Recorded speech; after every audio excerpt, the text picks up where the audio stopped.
The studio lights blazed as the debate went live. Mark Levin stormed in with his usual fire, his voice already raised before the first question had even been asked. He wanted dominance, to control the stage, and from the first minute he launched into interruptions. Jasmine Crockett sat across from him, calm and collected. Every time she opened her mouth, Levin cut across her with sharp words, louder and louder, determined to break her composure. The count began in the viewers' minds, 1 interruption, then 2, then 5. By the 10th time, the audience at home was shaking their heads. But Crockett didn't flinch. She leaned back, letting him wear himself out, her expression unreadable, her notes untouched. He thought her silence was weakness. He didn't realize it was strategy. By the 15th interruption, even the moderators struggled to keep the debate on track. Levin's voice cracked as he barked over her again, sweat visible under the bright lights. Finally, he shouted for the 18th time, his words tumbling over each other in a desperate attempt to drown her out. That's when Crockett finally moved. She leaned forward, placed her hands firmly on the table, and with a voice that cut through the noise like ice, she delivered her clapback. Mark, if shouting over me 18 times is the only way you can make your point, then maybe you don't have one worth hearing. The studio fell silent. Levin froze, his mouth half open, the retort stuck in his throat. The audience gasped, then erupted in applause. The moderators tried to restore order, but it was too late, the moment had already gone viral. Clips flooded social media within minutes. Hashtags trended as millions replayed the exact second Levin was silenced by a single, cold sentence. Commentators praised Crockett's composure, saying she didn't just win the debate, she exposed his entire strategy for what it was, noise without substance. Levin sat back, visibly rattled, unable to recover. Crockett continued with her points uninterrupted for the rest of the broadcast, her calm delivery standing in perfect contrast to his chaotic shouting. By the end of the night, analysts agreed, it wasn't just a debate victory. It was a takedown, clean, controlled, and unforgettable. The silence after Crockett's icy line wasn't just on stage, it rippled through the entire studio. Even the cameras seemed to pause, catching Levin's stunned expression in high definition. The moderators shuffled their papers nervously, unsure whether to move on or give Levin a chance to recover. But the audience reaction made the choice for them. The applause kept building, not the polite clapping of a debate crowd, but the roar of people who knew they had just witnessed a turning point. Viewers online clipped it instantly, captions flying across platforms, 18 interruptions, 1 clapback. Levin, red-faced, tried to jump back in, his voice a little shaky this time. That's not the point, Jasmine, he began, but she didn't let him set the pace anymore. Calmly, with measured words, she cut through his attempt to restart the shouting match. No, Mark. The point is, the louder you yell, the more people realize you're avoiding the truth. The audience gasped again. It was as if she had flipped a switch, Levin's energy drained while Crockett's confidence grew. For the first time that night, she had the floor, and nothing could stop her from taking control of the narrative. Levin clenched his fists on the desk, his usual fiery rhythm broken. He tried to speak with authority, but each word now carried hesitation. The audience could sense it, his control of the debate had slipped, and Crockett wasn't about to give it back. She leaned slightly toward the camera, addressing not just Levin, but the millions watching at home. This isn't about who can shout the loudest, she said steadily. It's about who can deliver the truth without fear. The crowd erupted again, this time with a standing ovation from a section of the audience. Levin looked left and right, baffled at how quickly the momentum had shifted. He had walked onto the stage expecting to dominate, but now he was being drowned out by applause that wasn't for him. In a last-ditch effort, he jabbed his finger at Crockett. You're dodging real issues, he barked, raising his voice once more. But Crockett didn't flinch. She smiled faintly, and her reply was surgical, Mark, the only issue here is your fear of letting a woman finish her sentence. The studio exploded. The moderator's eyes went wide. Social media lit up instantly with clips and captions, and hashtags piled onto the trending list within minutes. Levin's face turned crimson as the audience roared. He wasn't used to being laughed at, and the sound of applause for Crockett only made him lash out harder. He slammed his hand on the table, his voice booming through the studio. "This is a debate, not your grandstanding moment," he shouted, spittle catching the lights as he leaned forward. But Crockett didn't even blink. Her calmness became a weapon, making his rage look smaller with every outburst. She tilted her head slightly, her voice icy and precise. "Mark," she said, pausing long enough for the silence to grow heavy, "if you need to scream to stay relevant, maybe you've already lost." The audience erupted once again, some even laughing at the sharpness of her delivery. Levin sat back, stunned, gripping the edges of his chair as though the ground beneath him had shifted. Meanwhile, Crockett turned smoothly back to the moderators. "Now, if I may continue without the background noise," she said, gesturing lightly toward Levin. The moderators nearly choked on their laughter but quickly nodded, signaling her to go on. It was clear to everyone watching, the debate was no longer about policy or points. It had become a battle of composure, and Crockett was winning by a landslide. The moderators leaned forward, eager to hear Crockett's uninterrupted points for the first time all night. She adjusted her papers calmly, as though nothing dramatic had just happened, and began laying out her argument with sharp clarity. Every sentence landed with weight. Her tone was measured, her facts airtight, and her delivery confident. The contrast between her steady rhythm and Levin's earlier chaos made the difference undeniable. The audience, once restless, grew silent, hanging on every word. Even viewers at home could sense the shift, the debate had tipped entirely in her favor. Levin fidgeted in his chair, trying to find an opening to cut in again. He lifted his hand slightly, then lowered it, realizing the crowd wasn't on his side anymore. Each time he twitched forward, the audience murmured disapproval, warning him not to interrupt again. Crockett noticed and pressed her advantage. Without raising her voice, she delivered the line that sealed his silence. "Respect isn't given to the loudest voice. It's given to the one with something worth saying." The audience clapped thunderously, drowning out whatever Levin might have tried next. The moderators glanced at him, but he remained frozen, his usual fire extinguished by the weight of her words. At that moment, it wasn't just a debate anymore, it was a masterclass in composure under fire. Within minutes of Crockett's remark, the internet caught fire. Clips of the exchange spread across every platform, looping the moment Levin fell silent under her ice-cold words. Hashtags began to dominate the trending charts, hashtag 18 interruptions, hashtag Crockett Clapback, and hashtag shutdownlive. Commentators who were supposed to wait until after the debate couldn't resist jumping in early. Screens across the studio lit up with live tweets and reactions, most of them praising Crockett's restraint and skill. Meanwhile, Levin sat stiffly in his chair, scrolling his notes as though they could rescue him. His usual confidence had drained away, replaced by a hollow stare. For the first time, he looked like he wanted the segment to end. But Crockett wasn't finished. She turned back toward him with a calm smile.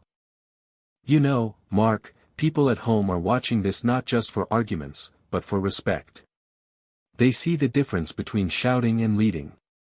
The audience cheered again, louder than before. Levin opened his mouth, but the sound of applause crushed his attempt to interrupt.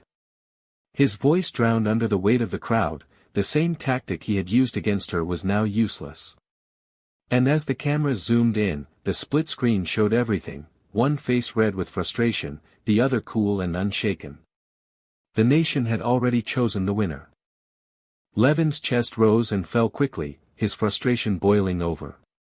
He knew he was losing control of both the debate and the audience. Determined to salvage something, he leaned forward and pointed his finger across the table.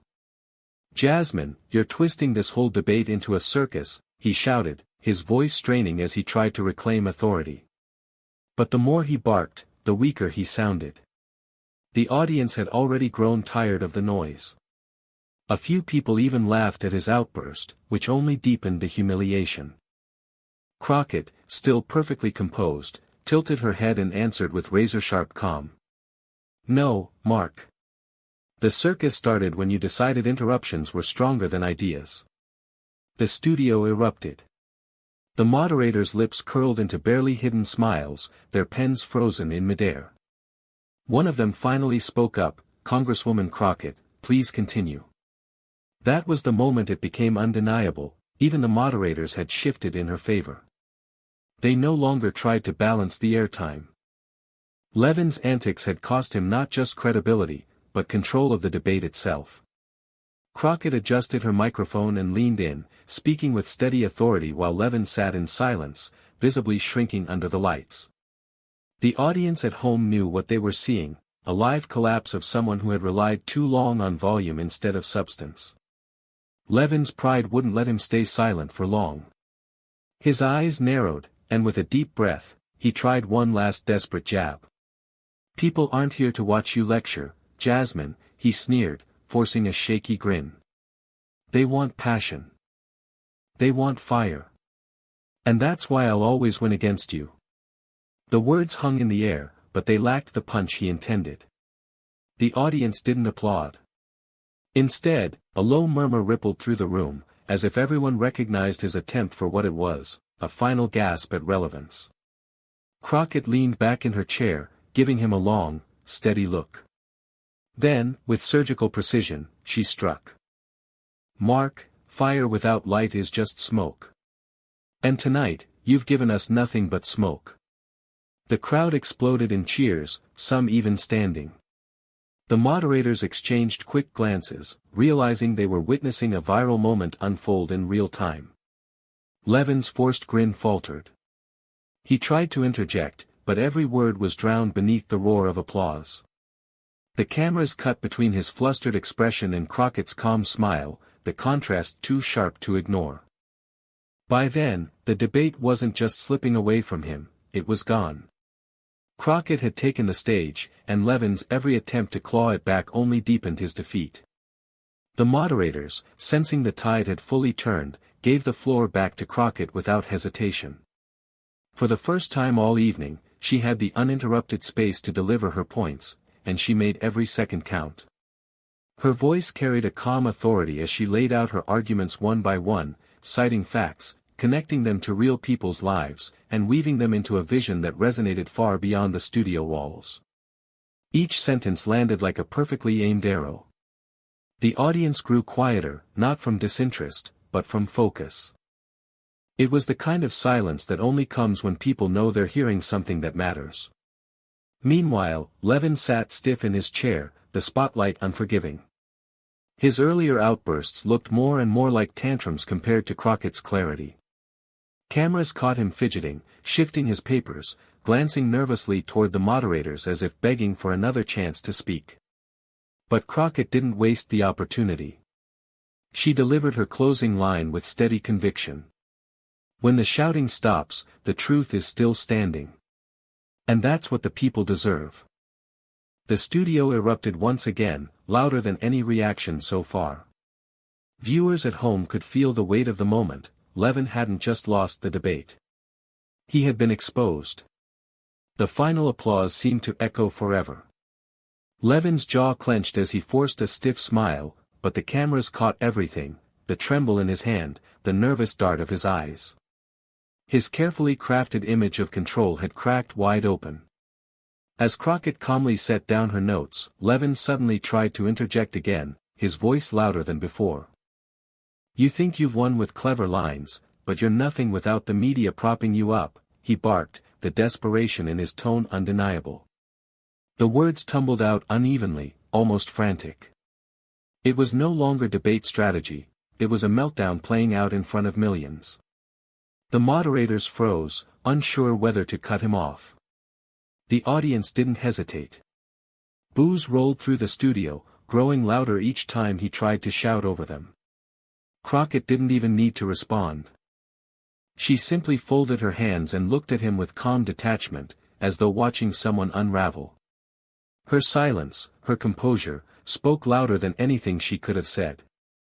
The cameras lingered on Levin's flushed face before panning back to Crockett, serene and unshaken.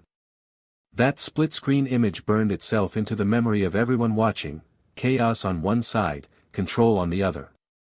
By the end of the segment, it wasn't just clear who had won. It was clear who had been destroyed. As the debate ended and the cameras faded to commercial, Levin ripped off his microphone with shaking hands. He stormed off stage, muttering under his breath, his staff trailing behind him in silence. The studio buzzed, but not about his words. All eyes and whispers followed Crockett. Backstage, Levin's face was pale with fury. "They set me up," he snapped at his aide, but even his team avoided eye contact.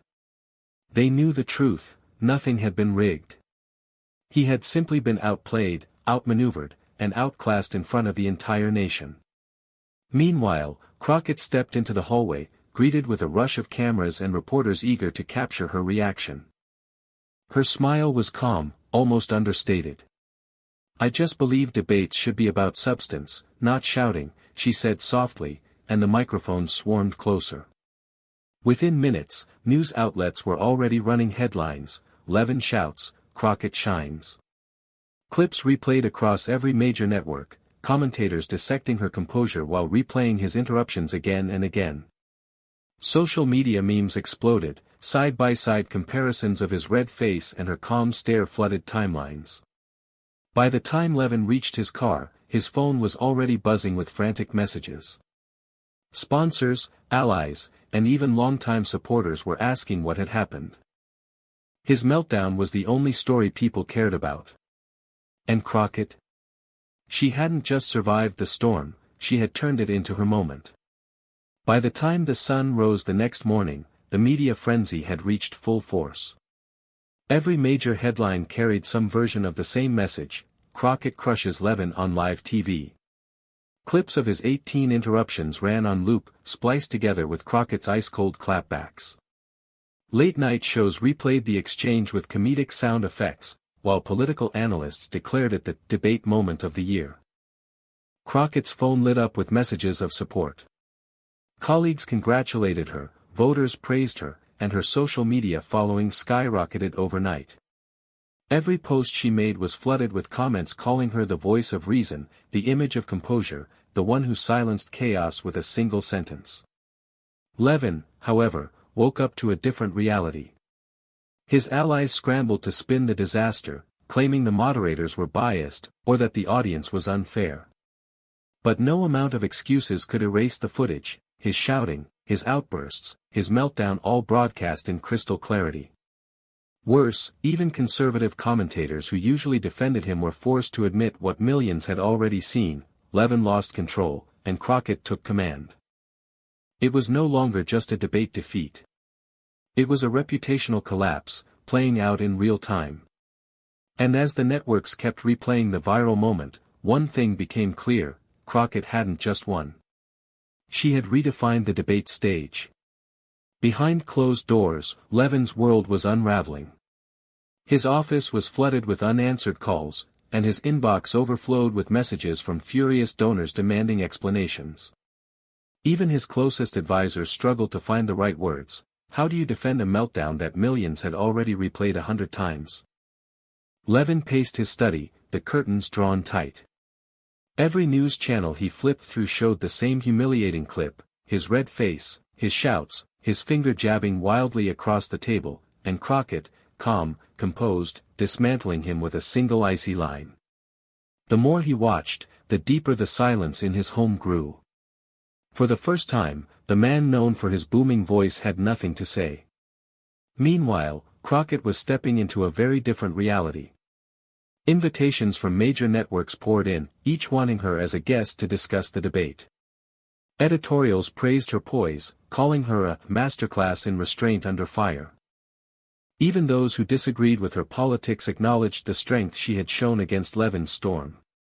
It wasn't just a win, it was a turning point. Levin's brand was damaged. Crockett's star was rising.